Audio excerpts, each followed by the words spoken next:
Hi guys, welcome back to my channel Sudipa Megha 29। যেহেতু এটা আমি ইউটিউব থেকে বলছি, তো আমার সুদীপা মেঘা 29 সেখানে, আর ফেসবুকে তো শুধু জানোই নাম সুদীপা কুণ্ডু মণ্ডল। তো সকালবেলা ব্রেকফাস্ট থেকে ভিডিওটা করা শুরু করি, চা খাওয়া থেকে শুরু করে। তো দেখো, চা খাচ্ছিলাম, চা বিস্কুট। এমনি আমি চা সচরাচর খাই না, যেহেতু ঠান্ডা লেগেছে তাই খেয়েছি। তারপর আকাশে দেখি হঠাৎ করে মেঘ করে এলো, বৃষ্টি আসার ভাব, বৃষ্টি হয়েওছে। কোথায় গেছিলিস? বিষ্ণুপুর। ছোট বল, কি খাচ্ছিস বল, কি খাচ্ছিস সেটা বল। তো ওরা দুজন হচ্ছে আমার পিসির ছেলে, ছোট আর বড়। ওদেরকে জিজ্ঞাসা করছিলাম যে কি খাচ্ছিস বল, তো ওরা বলবে না।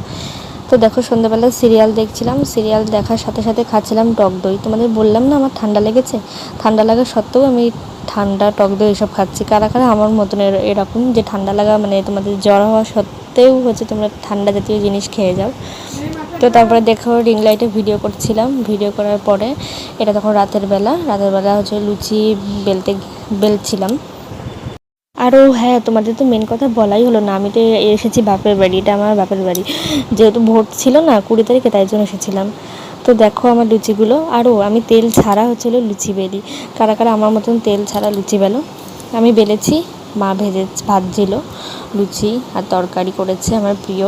মা জানে আমি খেতে খুব ভালোবাসি, তাই মেয়েরা বাপের বাড়ি এলে একটা আলাদা রকম একটা সুখ। ভিডিওটা এখানেই শেষ করছি, টাটা সবাইকে, ভালো থেকো।